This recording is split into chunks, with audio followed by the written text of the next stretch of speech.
entire body isn't listening to her anymore. Then you look at the boy beside her, and he starts doing the same. The teacher tells everyone to sit down, but then you see his own feet start moving, and you realize no one's coming to stop this. After 10 minutes, the only other person left started dancing too. Then the hallway, and then the floor below. Hundreds of them now, moving like they can't feel how tired they are. You are the only one left. You press your back into the wall, and you cover your ears and look away. You tell yourself you're different.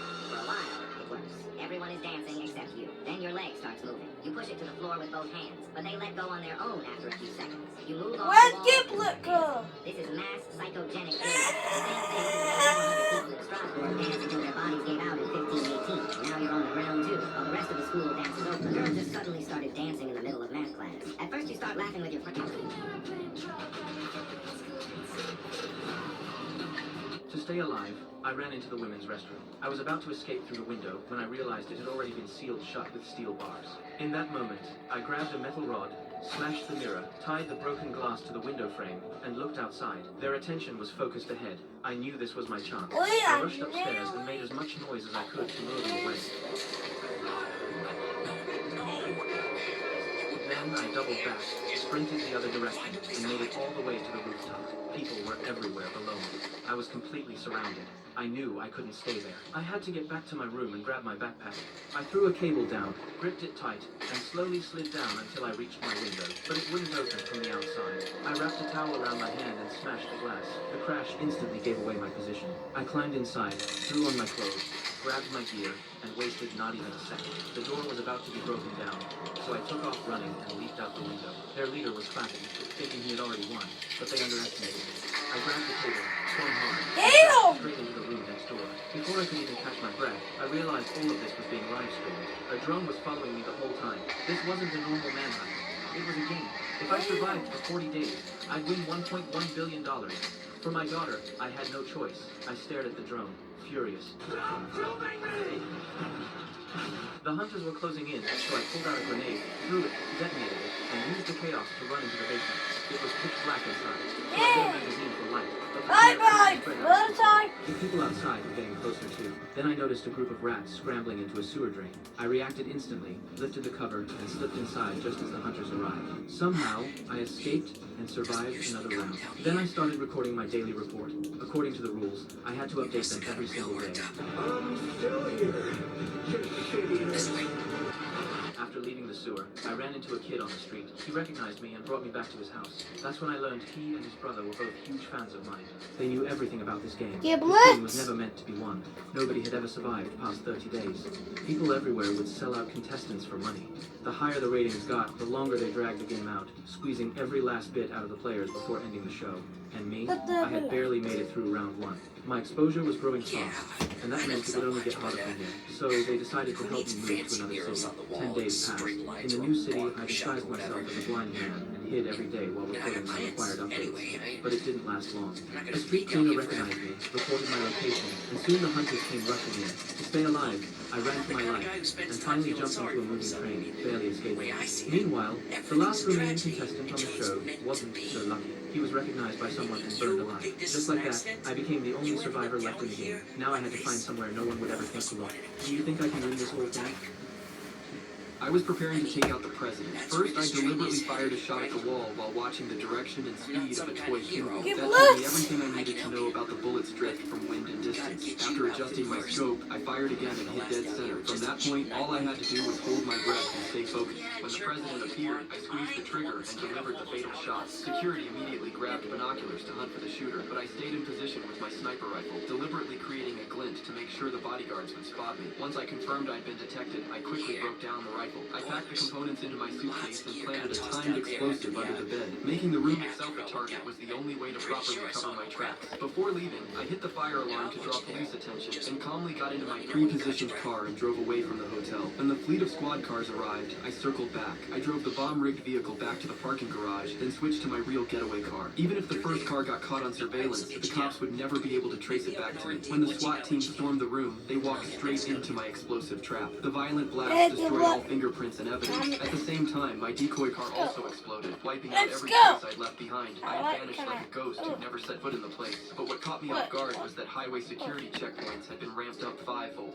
Every vehicle was being stopped and searched. Even disguised as a lawyer, I got pulled over. I popped my trunk, revealing a suitcase containing a sniper rifle. Yet after searching for ages, the police found absolutely nothing and let me go. Here's the thing. The sniper rifle wasn't actually inside the suitcase. I had broken it down into fragments that seamlessly integrated into the suitcase's very structure. Remove the handle and it became a telescope. Take out the internal support rods and you had the rifle's main body. Unzip certain sections and you'd find the trigger mechanism. 4 bullets were stashed inside the 4 wheels. When that intel reached police headquarters, everyone was blown away because the distance from the hotel room to the scene was a whopping 3,815 meters, a distance that shattered the world record for sniper shots. I returned to my suburban mansion and stashed the weapon in my bag. It was only when I finally saw my wife that my cold mask slipped away, replaced by a genuine smile. She figured I was just getting back from a business trip, never in a million years imagining that her husband was actually a world-class killer. I went to my room and got online to contact my client, ready to collect the remaining $3.75 million from my employer. But after waiting 2 hours, I received just a single message. The sight of it made my hands shake uncontrollably. This was the first time anyone had ever dared to stiff me. I let out a cold laugh, and in that moment, I signed the other party's death warrant. This is what happens when a car is designed entirely by women. In 2001, Volvo gave 9 women a mission to design a car for women. And they created the Did you like this? YCC concept. I don't want anything. What, Mom? Yeet. This is what happens You want to know the code? when a car is designed What entirely. Why do one? we all have that one friend that everyone They thinks will is your like sibling? one. Like, we don't even look Sing like it. Get everybody We to could the also line my and friend comes up out with an from answer. Japan. Are you guys siblings or just friends? Like, bro, take one good look at us and tell me what you think. And the funniest part is when you say you guys are siblings as a joke, and they fully believe it like, oh yeah, I knew you guys were siblings. Which one is the oldest? And you two just start lying like, oh yeah, he's 2 years older than me. I was born in February and he was born in December. And they're just nodding their heads like, yeah, that makes sense. He looks older. Like, bro, how can't you tell we're not siblings?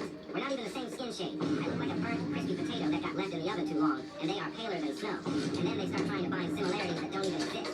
They'll be like, oh yeah, you guys have the same nose. Like, no, we don't. They have a cute little button nose. And my nose looks like a sculpture straight from ancient Egypt. Like, at this point, we might have to take a DNA test. Because the way people are so convinced we are siblings, we might as well just be related. Time for a kiss. Excuse me? Sorry. Let's go. Wee. Come on. My first day of the night. That's you. I don't know, a Negroni? A no what? Kidding. A Negroni.